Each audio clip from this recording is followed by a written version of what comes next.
Good evening.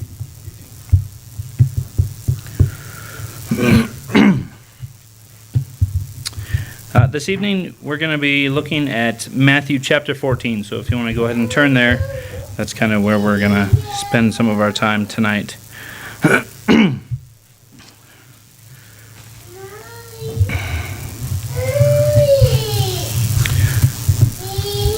So I'm just going to run through kind of a quick rundown of the first half of the chapter, because what I want to get to is kind of really more of the second half of the chapter.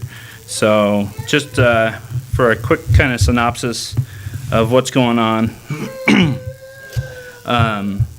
So John the Baptizer has been preparing the way for Jesus, and Herod has had John imprisoned. Herod's birthday comes up, and he essentially promises his niece to give her whatever she wants. Her mom tells her to ask for John the Baptist's head on a platter, and so Herod, not wanting to disappoint his guests and have his power usurped, he has John killed for the niece. And so the disciples heard about it, and they came to bury his body. They end up telling Jesus the news about what happened. And so Jesus leaves to a desolate place to be alone. And he's basically just looking for a solitary place where he can mourn for his friend and pray and just have some alone time. Essentially, he can't get away. The crowd ends up following him. At this point, he's so popular that he literally can't get away from the people. And so on his journey to get away, he ends up in this crowd, and it says that he has compassion on the crowd. And so this is the crowd. It says there's 5,000 men, not including women and children, so very large crowd. First thing he does is he heals the sick people in this crowd, and then he feeds them. We're all familiar with the story of the 5 loaves and the 2 fish. So he ends up feeding this huge crowd of people. The people have eaten so much that they're completely satisfied. Obviously very miraculous, very important story. And there's a lot of powerful lessons that we can learn from that. But what I really want to talk about is in verse 22 and following. It says, "Immediately he made the disciples get into the boat and go before him to the other side, while he dismissed the crowds. After he had dismissed the crowds, he went up on the mountain by himself to pray. When evening came, he was there alone, but the boat by this time was a long way from the land, beaten by the waves, for the wind was against them. And in the 4th watch of the night he came to them, walking on the sea. But when the disciples saw him walking on the sea, they were terrified and said, 'It is a ghost!'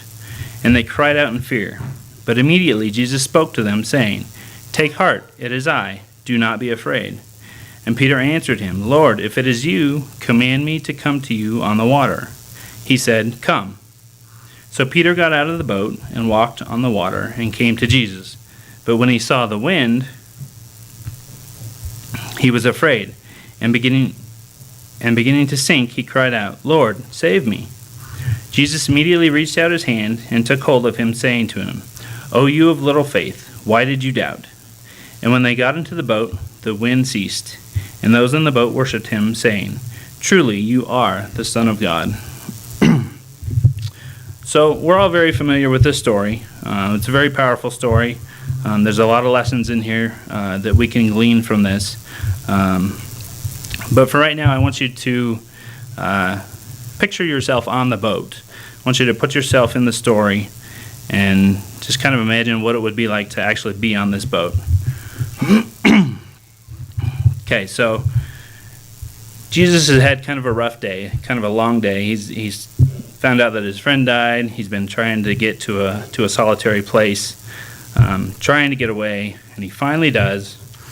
And when he does, he sends the disciples away on the boat so that he can be alone to pray. So he goes up on the mountain and prays. Well, there's a very rough storm, severe winds, waves are battering the boat that the disciples are on. And it's pretty clear that Jesus wanted to be with them, but it says that the boat had gone a long way from the land. And so in order for him to get to them, he had to go by way of sea. He basically walked on the water. It almost sounds a little ridiculous when you say it like that, because it's obviously very miraculous that he was able to do this. But nonetheless, so it says it was about the fourth watch of the night. So that means it was probably between 3 a.m. and 6 a.m., so very early in the morning, and pretty safe to assume that it was probably very dark. So the disciples see this guy coming to them on the water, or this object. They don't know what it is, and they think that it's a ghost. I don't know what their perception of a ghost back then would have been. I don't know if they would have seen a sheet or something weird like that. But again, it was dark, and so the indication here, and this is just conjecture on my part, I guess, but being dark,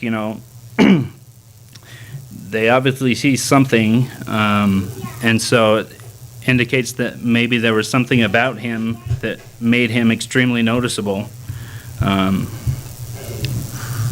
for whatever that's worth. So you can imagine their terror upon seeing that, not knowing what it was.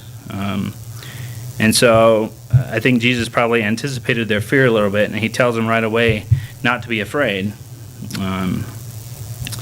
And it seems that Peter kind of acknowledges that. The others maybe not so much. So Peter speaks up, and he asks Jesus to prove that it's really him. He says, "Lord, if it's really you, tell me to come out onto the water." And so Jesus tells Peter to come out onto the water.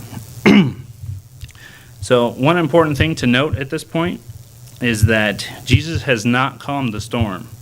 The storm is still raging. The winds are blowing, the waves are crashing, and he tells Peter to come out onto the water. So a few years back, I was in Louisiana doing some deep sea fishing, and we went out early, and we went about probably 50 miles offshore. So we were out in the middle of nowhere, offshore, fished for the day, great weather. We ended up having to come in a little bit early because the storm was coming. And we were just on this small fishing boat with probably 4 or 5 guys. And I remember on the way back, the swells were 6 to 8 foot. And the storm hadn't even got there yet. This was just the outskirts of the storm. And I remember that being quite terrifying, throwing the boat around like it was just a little twig. And so I can only imagine, what they're thinking and how they're feeling, their boat being thrown around, and how bad this storm really is. And so you can also imagine what the other 11 disciples are thinking about Peter at this point, standing on the edge of the boat, getting ready to step out into the water. They're probably thinking that he's pretty crazy. I would be. And so Peter steps out of the boat, starts walking towards Jesus, and as soon as he gets to Jesus, he takes his eyes off of Jesus, and he starts thinking about his surroundings, and says that he sees the wind, and so now he's focused on the storm and what it could do to him, and immediately he begins to start sinking. So he had lost his focus, and he had started to worry about the storm rather than focusing on Jesus. Sometimes I think we can be pretty harsh on Peter in this story, and we criticize his faith or lack of faith. And I don't want to detract from that being an important lesson here, because it is a very important lesson. But what I want to focus on is maybe the more positive side of what Peter did. Peter actually had the courage to get out of the boat and seek Jesus. Peter had doubts like all of us, And as soon as he took his focus off of Jesus, he was immediately in trouble. When we keep our eyes on Jesus and we keep our focus on him, we will never sink. He's always ready and willing to come to our rescue when we realize that we can't do anything on our own. And when we call out for help, he's right there to save us.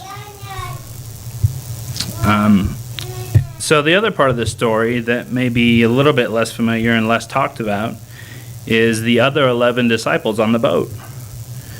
They didn't get out of the boat. So it begs the question, why didn't they get out of the boat? Well, first of all, they were afraid. And for them, the boat was their safety. It was dark. There was a bad storm. Seems to be kind of a natural reaction, natural human reaction, if you were faced with that situation, that you would be afraid and terrified. They had doubts. They thought Jesus was a ghost. They had never seen anyone walk on water. The fact that they did see someone walking on water essentially defied nature. And so clearly they weren't thinking about Jesus as being an all-powerful being and realizing the things that he had done and the things that they had seen him do.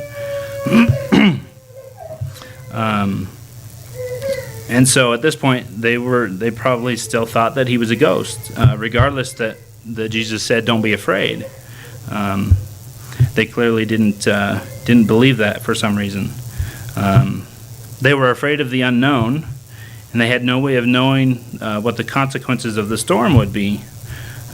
They were thinking like humans, naturally, and they really had no focus on Jesus or what he could do.